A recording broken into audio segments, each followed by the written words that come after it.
Hello and welcome to this week's Deep Dive. Today we're diving into an excerpt from a fascinating and thought-provoking book, The Divine Blueprint by Paigam Mustafa.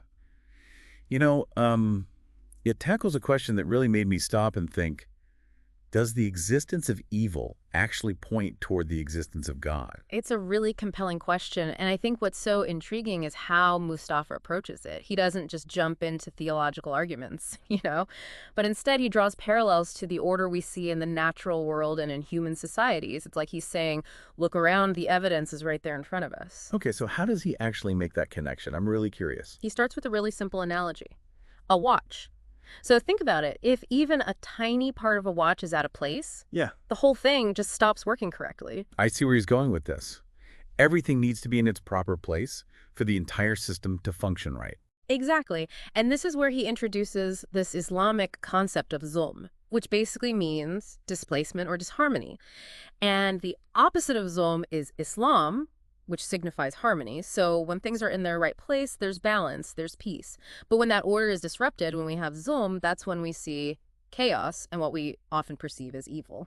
Okay, so applying that to society, is he suggesting that evil is a result of things being out of balance, out of their intended order? Precisely. He argues that just like a watch needs all of its parts to function correctly, society needs to adhere to certain principles, certain permanent values to maintain harmony. These are the absolute laws and the moral guidelines that prevent chaos and ensure the well-being of the whole. And this is where the Quran comes in, you see. It provides these permanent values to guide us towards a state of peace and balance. Okay, that makes sense. But I have to admit the term permanent values is a little bit abstract for me. Can you give me a more concrete example? Of course. Think of values like justice, compassion, truthfulness. These principles transcend time and culture. They are essential for any society to thrive. And the Quran emphasizes these values as the foundation for a just and harmonious world. Okay, so I'm starting to see the bigger picture here. But to really grasp this idea of order and disorder, he uses another analogy, right? Something about water. Yes. He talks about how two hydrogen atoms and one oxygen atom combined in the right way create life-sustaining water. But if you separate those elements, you have the potential for some really destructive forces. So is he saying this society is like water? That we need all the elements, all the different people and perspectives to be combined in the right way to function properly? That's a great way to put it. When we adhere to these permanent values, when we prioritize the collective good over individual gain, we create that harmonious balance just like the elements in water. But when those values are displaced, when individualism runs rampant, we get discord, conflict, and ultimately what we perceive as evil. This is really making me think about how our actions impact the well-being of the entire community, not just ourselves. It's not just about individual happiness, but about creating a society where everyone can flourish. You've hit on a key point there. The excerpt really emphasizes the Quran's focus on collective living as the path to true societal progress. It suggests that systems that prioritize individual gain over the well-being of the whole actually hinder our potential as humans. That's a thought-provoking concept. So if I'm understanding this correctly, Mustafa is making a clear distinction between religion as a personal pursuit of salvation and Islam as a system that is designed for the welfare of all. Exactly. He argues that while personal faith is important, Islam, as laid out in the Quran, goes beyond that. It calls us to be benefactors of humanity, to look after each other's interests and strive for the collective good. It's about recognizing our interconnectedness and contributing to a world where everyone can thrive. I'm really grappling with this idea of Islam as a system for universal welfare.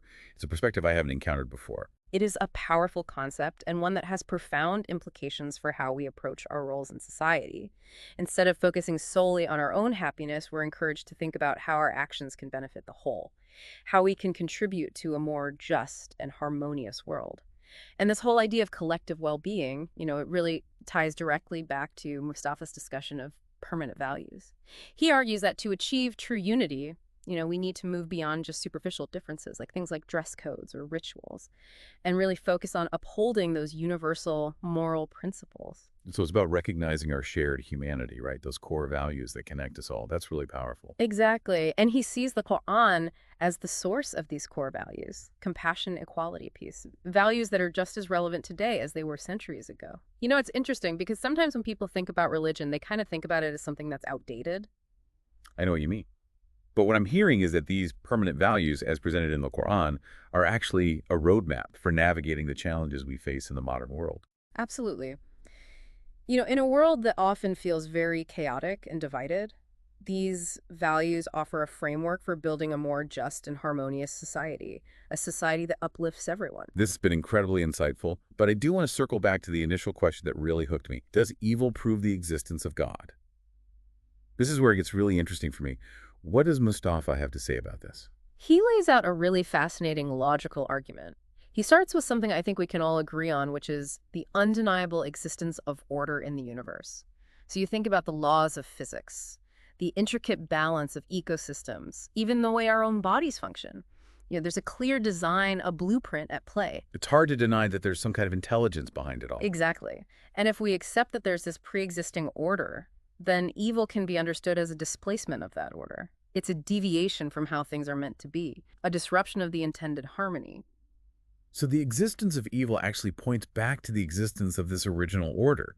That's pretty mind-blowing. It is. And if there's an order, there must be an orderer. In other words, God. Okay, I understand, but I'm sure there are people who would disagree with that, especially people who don't believe in God. How does Mustafa address the atheist perspective? Well, he kind of turns the question around, and he asks, if there is no God, if there's no preordained order, can evil truly exist? Like, if everything is random and chaotic, by what standard do we even define something as good or evil? That's such a powerful point. It's like saying, if there's no straight line, how can we call something crooked? Precisely. Without a benchmark, without a standard of what's right, the concept of evil becomes meaningless.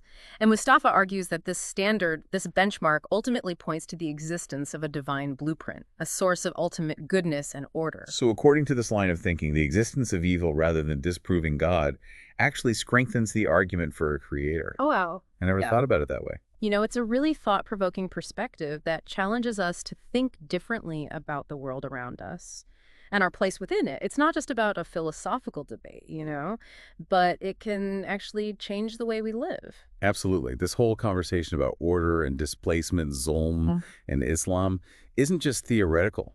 It has real implications for how we understand our actions and their impact on the world around us.